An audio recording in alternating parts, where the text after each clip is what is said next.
A COP30 está chegando e o evento sediado pelo governo petista continua colecionando problemas. Entre hospedagens caríssimas e países desistindo de comparecer, como Lula vai reagir? Oferecendo mais jabuticaba e uva para Trump? Falaremos sobre isso e mais em nosso papo mensal com a Apria. Assista agora a Força do Agro com Joyce Mafezoli. Dr. Vinícius Borba, presidente da Apria, Associação dos Produtores Rurais Independentes da Amazônia. Seja muito bem-vindo, doutor. Minha amiga Joyce, nossos amigos da Revista Oeste, programa Força do Agro, satisfação estar aqui com vocês. Há pouco mais de um mês para a COP30, 25 países sinalizaram que não irão participar. Motivo? Valores absurdos de acomodações, diárias aí de hotel, na média de R$15 mil. Empresas investigadas por corrupção nas obras da COP30 já receberam quase R$1 bilhão do governo do Pará, enquanto crianças indígenas recebem farinha, água e sal como única refeição. Doutor, é uma desproporção gigante, né? Mas não era de se esperar diferente disso, né, doutor? Infelizmente. Joyce, é importante a gente analisar essa informação do COPEB, porque a gente mora aqui no Pará.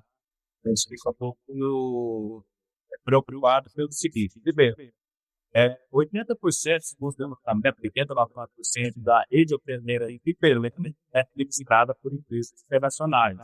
Só que a mídia e o governo noticia como se isso fosse culpa do povo de Belém, que passou a cobrar mais caro dos seus hotéis, na sua carta, para poder vir ao aluguel. Isso é um direito que está dando para o próprio lei da oferta e procura, mas não podemos esquecer que quase que a totalidade da rede hoteleira é administrada por estrangeiros, por grandes grupos de hotéis. Ô doutor, e para piorar na calada da noite, o Lula assinou um decreto que inclui 3 dos principais rios da Amazônia no Programa Nacional de Desestatização. Isso significa um passo para privatizar hidrovias que são vitais, né, para o transporte, a economia e a vida de milhões de pessoas que dependem delas. Isso, Joyce. Hoje, do mesmo jeito que eles sabotam a Ferrogrão seria a maior descarbonização do planeta. Só você fazer a conta de quantos carris que transportam pó, tem lindo, da BR-163, do Mato Grosso para o Pará, e você vai ver que a Ferrogrão tiraria essas carreiras de circulação. Só que o problema dos ambientalistas não é o CO2. O problema dos ambientalistas é minar a concorrência do agronegócio no Brasil. É fato. Eles são funcionários do país desenvolvido, que são os concorrentes diretos do agro do Brasil. E essa privatização dessas hidrovias não vai privatizar os rios, mas não é a utilização, a expansão das hidrovias, que é outra importante ferramenta de escoamento da produção agrícola, milho, soja. E então, logo seja feita essa privatização, com certeza vão ser criados aí gatilhos, tal qual a sabotagem da Ferrogrão, para minar e prejudicar o agro também. Então, isso está tudo dentro do mesmo pacote de estratégia ambientalista, mas de interesses internacionais na concorrência do agro do Brasil é compatível. Outra prova que nós temos visto, recentemente o IBAMA liberou uma licença de derrocamento do Pedral do Lourenço, aqui em Manabá, que é uma área de pedra dentro do Rio Tocantins que precisa ser retirada para que uma hidrovia seja construída.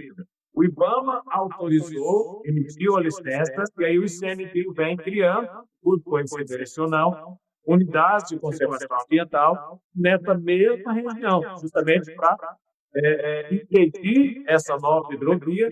Nós temos também a questão do petróleo no Amapá, e ali a Marina Silva quer criar uma barreira de corais, um parque nacional, um parque marinho. Tudo tem como fundamento a geopolítica, sabotar o agro, sabotar o desenvolvimento do Brasil e trabalhar para os interesses internacionais contra os interesses brasileiros, tendo esses brasileiros dessas zonas aí como cúmplices. Contra os interesses brasileiros, contra o agro brasileiro e com a conivência aí do governo, Marina Silva, ICMBio, todo mundo aí faz parte do mesmo pacote, como o doutor colocou aqui. Vinícius, como um evento, né, que deveria debater sobre sustentabilidade pode cobrar uma diária de R$ 15.000? Bom, já colocamos aqui, é para tirar o foco do que realmente está acontecendo lá, aquelas empresas com desvio de dinheiro, bilhões de dinheiro do governo do Pará.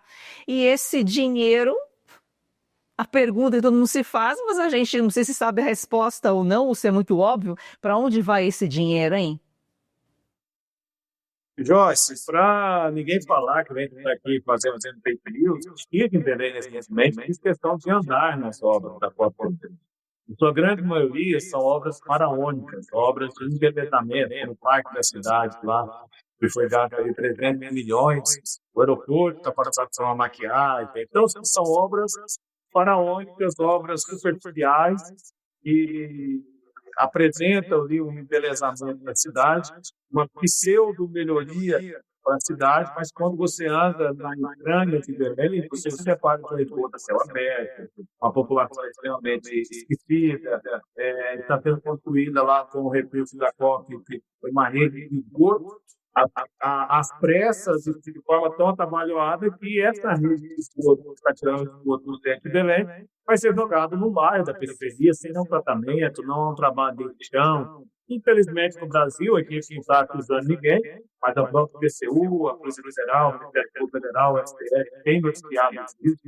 Infelizmente, no Brasil, sempre onde tem dinheiro, licitação, político, vai haver corrupção. E na COP, conforme os órgãos oficiais vêm noticiando, nós temos a possibilidade do próprio Tribunal de Contas da União noticiou essas fraudes, esses crimes, seria diferente também na COP30. Né?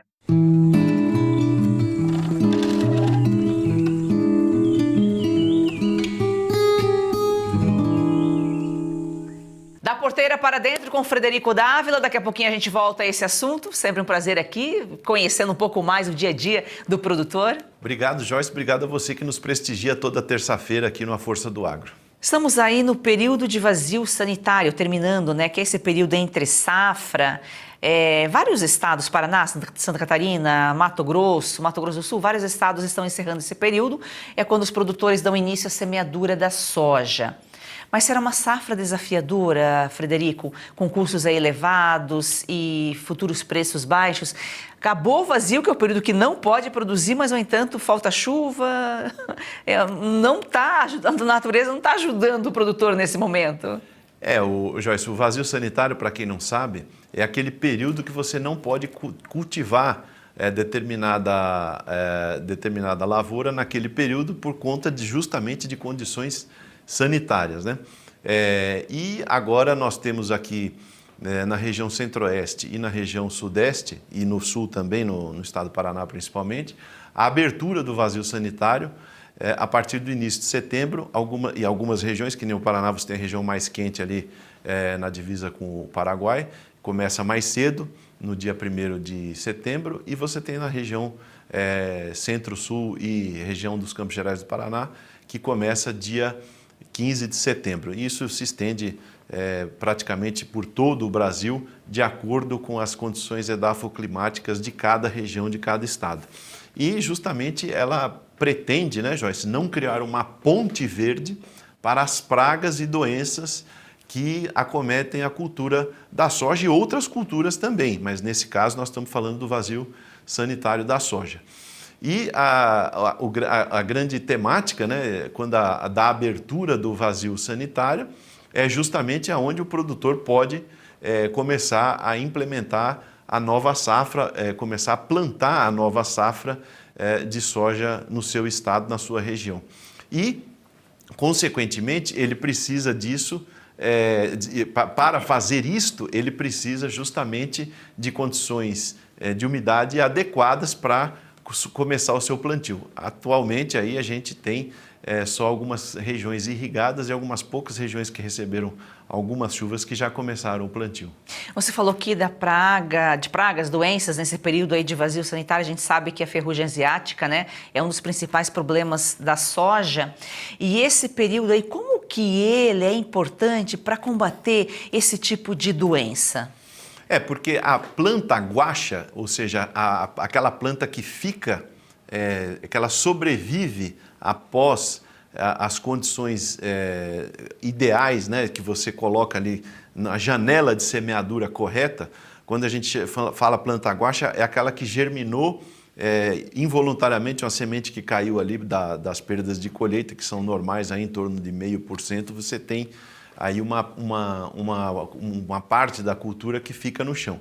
Aí essa planta ela não recebe os tratos culturais porque você não tem lá uma lavoura. Então ela nasce e fica ali acometida de toda a sorte de pragas e doenças. E ela não está sendo cuidada porque não é uma cultura economicamente colocada ali para isso. É uma germinação involuntária.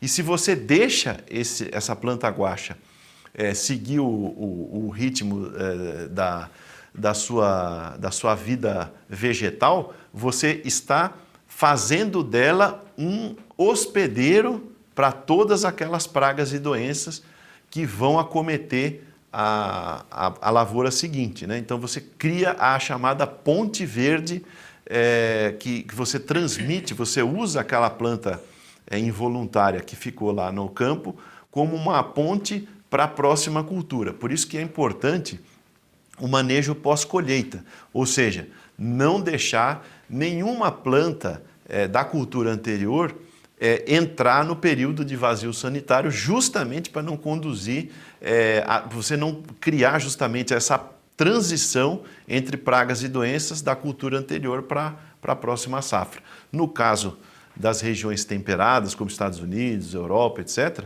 você tem uma questão climática, que muitos dos estados é a situação de gelo e neve, que você praticamente, nessa condição climática, você elimina quase todas as pragas e doenças através da neve e do gelo. Ou seja, se deixar essa planta guaxa, você falou, lá ela vai servir meio que como um abrigo para as pragas, só para fazer essa transição, para depois colocar na lavoura. Então, e os produtores que não respeitarem, provavelmente todos respeitam aí esse vazio sanitário, correm sérios riscos, né?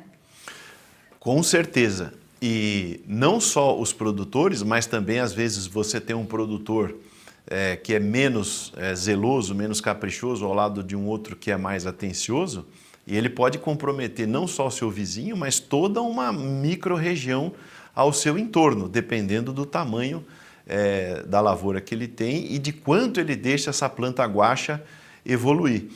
Porque, Joyce, é muito importante a gente entender que essas pragas e doenças, elas têm que ter um hospedeiro, né? E o hospedeiro, ele não necessariamente só é aquela cultura, também é a cultura, né? Então você tem, no caso de pragas como percevejo marrom, que são severíssimos aí na questão da evolução de uma lavoura de soja, que ficam hospedados em outras plantas que não somente a soja. Então você tem que fazer um bom manejo de pós-colheita, eliminando todas as ervas daninhas e os hospedeiros que ali se encontram ou que podem se hospedar em determinadas plantas. E obviamente que a cultura principal, no caso a soja aqui que nós estamos falando, ela no caso que você falou aqui, a ferrugem asiática, ela é devastadora, né? Então se você cria um ambiente favorável para que ela não cesse o ciclo dela como doença, ela vai transmitir para a lavoura seguinte assim que ela emergir do solo. Eu gosto de fazer um comparativo aqui para quem é mais urbano, que não entende muito o agro, que o agro, ele é como a dengue. Se você cuidar do seu quintal e o vizinho não cuidar, ele cria o bichinho lá, ele vem para aí, vai te picar e você pode adoecer. A mesma coisa é no agro, né? Se você cuidar da sua lavoura e o vizinho não cuidar, a praga dele vai contaminar a sua também, né? Exatamente. É a mesma coisa que você for fazer uma visita no hospital para alguém que está acamado, alguém que está convalescendo, e você ir ao hospital com uma amidalite, uma sinusite, qualquer tipo de infecção respiratória, que você pode colocar a pessoa que está lá e todos aqueles que estão no hospital em risco, porque você está entrando naquele ambiente delicado, né, num ambiente onde as pessoas estão vulneráveis, com uma infecção transmissível. Então, por isso, é muito importante respeitar o vazio sanitário e ter um manejo de pós-colheita adequado para a gente não ter esse tipo de problema durante o decorrer da safra, porque senão você já sai com uma lavoura doente ou infestada de pragas. O agro é vivo. Ô Frederico, e como que os custos elevados, preços futuros baixos devem afetar aí o planejamento da safra? Margens apertadíssimas, né, para tanto soja quanto milho, trigo também, né? É uma situação bastante complicada para o produtor e o produtor, né, Joyce, ele vive da expectativa de um ano melhor após o outro, né? Então, o que nós temos hoje? Nós temos a questão nos Estados Unidos, que é a superprodução de milho, né, que nós temos nos Estados Unidos, que vai sair nessa safra agora. Por outro lado, 42%, se eu não me engano, dessa produção já é absorvida pelo mercado, pela indústria de etanol. E no caso da soja, nós temos essa disputa comercial entre Estados Unidos e China, que mexem com o mercado. Agora, como a gente já cansou de falar aqui no programa, a China ela não pode preterir nem do Brasil nem dos Estados Unidos, dada a sua elevada demanda. Mas quem forma os preços é Chicago e o câmbio aqui no Brasil, que vem caindo, né? Então, na hora que o produtor comprou os insumos, o câmbio estava lá na ordem de 5,60, 5,50 e hoje ele está na faixa de 5,28, 5,29. Então, nós temos que torcer para que esse câmbio não caia mais, porque se o produtor chegar lá na frente com um câmbio de 5 até abaixo disso, Deus me livre, você compromete severamente as margens e isso pode causar um problema em cadeia de um problema que já vem se arrastando de 2023 para cá. E é o que sempre falamos aqui, se é ruim para o produtor, é ruim para o consumidor e o inverso também vale. Quanto melhor para o produtor, melhor para o consumidor.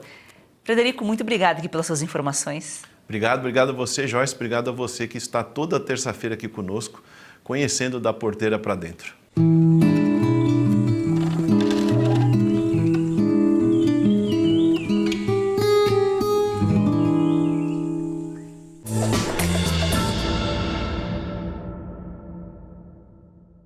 Nem todo mundo tem familiaridade com o digital, mas todo brasileiro tem direito de saber o que está acontecendo de verdade. Vem aí a Oeste TV. Assine a Oeste. Faça parte dessa história. Para apoiar mais este projeto da Oeste, faça sua assinatura com até 20% de desconto, com pagamento em até 8 vezes sem juros. Você pode assinar pelo site revistaoeste.com/assine ou pelo 0800 580 2020. Assine agora, nossa equipe está de prontidão aguardando você. Assine já!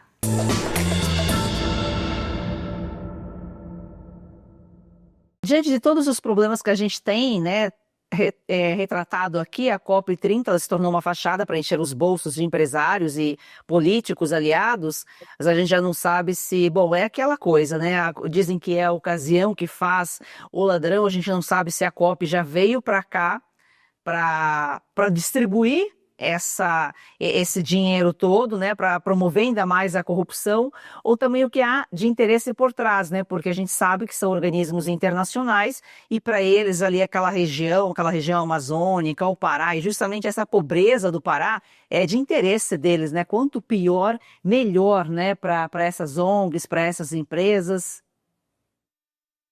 Não, o povo de Belém e a população do Pará, os produtores rurais, eles quanto mais alienados, quanto mais sacrificados por essa política ambientalista de floresta que tem a força do povo próprio, mais fácil eles são de ser manipulados. Então, a pobreza, o esquecimento, o abandono faz parte dessa engrenagem ambientalista. A gente tem que ter pessoas embaixo da floresta, na linha da pobreza, que aí eles vão só continuar sendo dependentes dos programas especialistas, como a questão do Bolsa Família e tantos outros programas de assistência social, e cria esse cabresto eleitoral e essa população acaba sendo mais fácil de ser manipulada pelas ONGs, pela mídia tradicional. Então, infelizmente, a pobreza, o esquecimento, a perseguição é uma das engrenagens desse sistema muito complexo que vem sendo construído aí na Amazônia, através da 29 COPs, e vai desaguar nessa COP30, que a gente espera que seja a última nesse formato ambientalista. Quem sabe a 31 seja um pouco mais democrática, mais realmente querendo resolver o problema. Já foram brasileiros de bem, tem que se perguntar. Já estamos na 30ª COP, que é a Conferência das Nações Unidas sobre o Clima. Já foram tantos bilhões dados para o Brasil e tantos outros países. Por que não resolveu até hoje? Nunca é demais lembrar que a Amazônia não é o mundo e o ser humano não tem essa possibilidade, essa condição de modificar o clima. Nós somos uma pedra no meio do globo terrestre e que a Amazônia tem mais de 80% da sua floresta preservada. Então, essa pauta ambientalista que deságua nessa questão da COP30 é uma mentira, é uma falácia, só serve para poder econômico, poder político e para enricar ONGs, comunidades internacionais, políticos brasileiros e sabotar os 30 milhões de amazônidas que aqui vivem. Agora, a floresta em pé só vale para o produtor rural, para o homem do campo, aquele que trabalha, que produz, que já preserva. Porque a COP já começa, né, com um crime ambiental. Desmatamento autorizado aí pelo governo, cerca de 57%, né, de degradação florestal da Amazônia. Em junho deste ano, ocorreu justamente aí no Pará, em 6 dos 10 municípios com a maior perda de vegetação, uma discussão difícil, né? Vão discutir como salvar a floresta e já estão agredindo, já estão destruindo justamente para receber um evento que discute o clima. O Conselho Nacional de Meio Ambiente estava lá, Marina Silva sentada, regulamentando a ASV, Autorização de Supressão Vegetal, que era um esquema de desmatamento. A gente tem que acabar com essa narrativa de que a floresta amazônica e qualquer outra floresta no Brasil e no mundo, ela tem que estar intocada. Não, a Constituição fala que o meio ambiente é o bem do uso comum do povo. Do mesmo jeito que os brasileiros de Pantanal puderam explorar o Pampa, que vocês de São Paulo puderam explorar na Floresta Atlântica, o Rio Grande do Sul também, a Europa explorou as suas florestas. Por que é que os brasileiros da Amazônia não podem explorar? Hoje, nós temos uma política de faça o que eu falo, mas não faça o que eu faço. A Europa já matou toda a floresta e fica querendo que a gente da Amazônia preserve a nossa. Repito, desmatamento não é crime. Se o produtor rural ele tem a sua propriedade e ele tem um excedente em reserva dentro dos 6%, que já é um absurdo, porque os outros estados, nós temos a possibilidade do produtor rural ter que preservar somente 20%, por exemplo, enquanto na Amazônia nós temos que preservar 80%, mas se eu tenho dentro dos 20%, eu tenho direito de desmatar. Eu tenho que parar com esse fantasma, com essa ideia de que o desmatamento da Amazônia é negado, é proibido. Não é. O problema é que a pauta ambientalista injetou o Estado de tal forma que o produtor rural não consegue a regularização fundiária, não consegue incentivos, não consegue certificar a sua propriedade, não consegue melhorar a sua produção e não consegue também a assistência de desmatamento. As ASVs, a autorização de supressão vegetal. Então, é algo que dói no orgulho dos ambientalistas, mas é muito claro deixar que a lei no Brasil não proíbe desmatamento, seja na Amazônia, seja na Mata Atlântica, seja em qualquer bioma.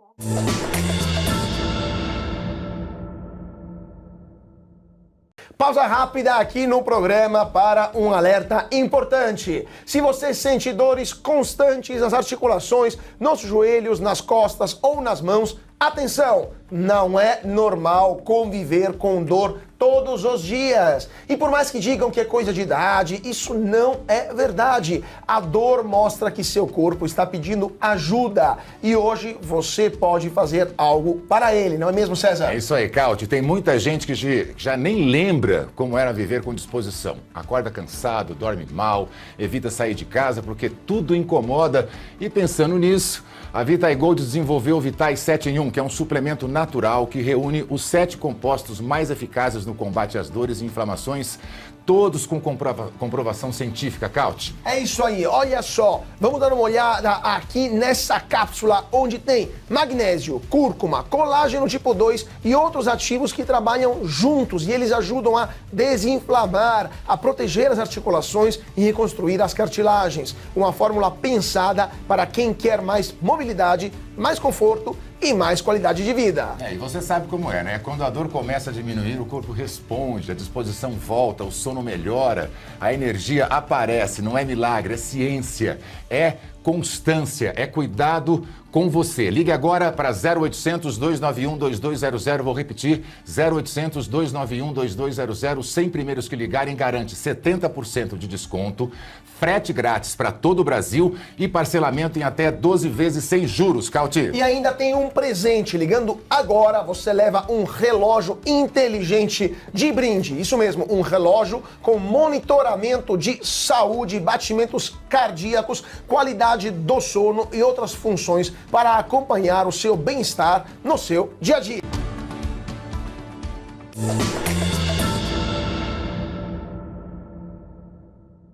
Quem acompanha a Força do Agro já ouviu aqui esse assunto, já falamos e vamos falar quantas vezes for preciso, porque as pessoas esquecem. Enquanto tudo isso, enquanto tem a COP e tal, o governo Lula continua perseguindo quem trabalha. O IBAMA e a Força Nacional continuam atacando os produtores rurais aí, né, doutor?